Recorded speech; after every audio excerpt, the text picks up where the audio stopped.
আর কয়েকটি দল সোহরাওয়ার্দী উদ্যানে জনসভা করেছে, বলছে সংসদের নিম্ন কক্ষেও অনুপাত চাই, উচ্চ কক্ষেও অনুপাত চাই, অনুপাত ছাড়া নাকি বাংলাদেশে নির্বাচন হবে না।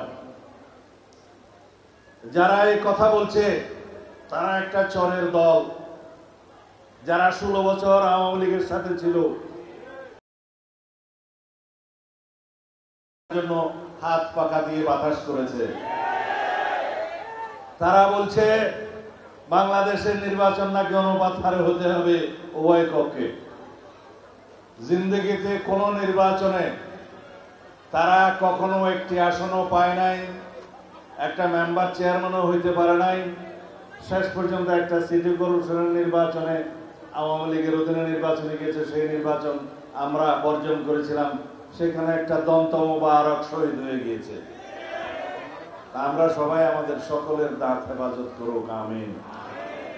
আমরা বলেছি যারা আপনারা আওয়ামী লীগের সহযোগী ছিলেন, আরো কিছু কিছু দল 14 দলের নামে যারা সারা বছর সারা যুগ আওয়ামী লীগের সহযোগিতায় ছিল, তাদের ফ্যাসিবাদী শাসন ব্যবস্থা দীর্ঘায়িত করার জন্য তারা সব সময় তাদের অন্তর্ভুক্ত ছিল, কখনো 14 দলের নামে, কখনো 13 দলের নামে, কখনো বিভিন্ন রকমের দলের নাম, আমি নাম নেব না।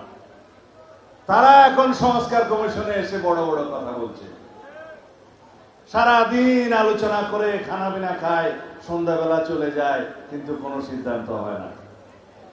এইভাবে আমি বলেছিলাম যদি সংস্কারের আলোচনা চলতে থাকে, কবে সংস্কার একত্রিত করে সনদ সই হবে সেটা আমরা এখনো দেখতে পাচ্ছি না। আমরা এই সবচাইতে বড় প্রবক্তা এই সংস্কারের। আমরা একত্রিত প্রণয়ন করেছি।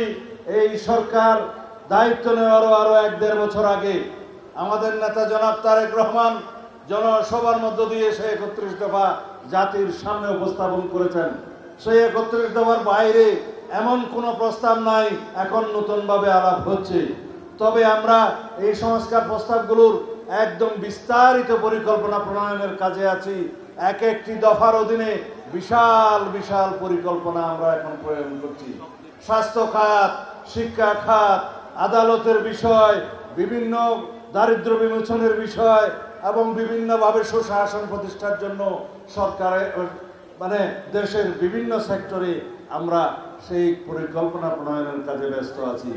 আমরা আমাদের সংস্কার পরিকল্পনা বাস্তবায়ন করব যদি জনগণ আমাদেরকে ম্যান্ডেট দেয়, রাষ্ট্র পরিচালনার সুযোগ দেয়, তাহলে আমরা সর্বক্ষেত্রে সংবিধান সহ সমস্ত ক্ষেত্রে গণতান্ত্রিক সংস্কারের মধ্য দিয়ে একটি শক্তিশালী বাংলাদেশ বিনির্মাণ করব।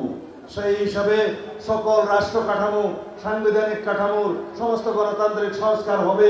আমরা বাংলাদেশের মানুষের সামনে অর্থনৈতিক মুক্তি আনয়নের জন্য সংস্কারের মধ্য দিয়ে একটি নতুন বাংলাদেশ উপহার দেব। সেই বাংলাদেশের জন্য আমরা কাজ করছি। আমরা বলেছি সবার আগে বাংলাদেশ। আমাদের একমাত্র স্লোগান সবার আগে বাংলাদেশ, অন্য কোনো দেশের তাবেদারি নয়।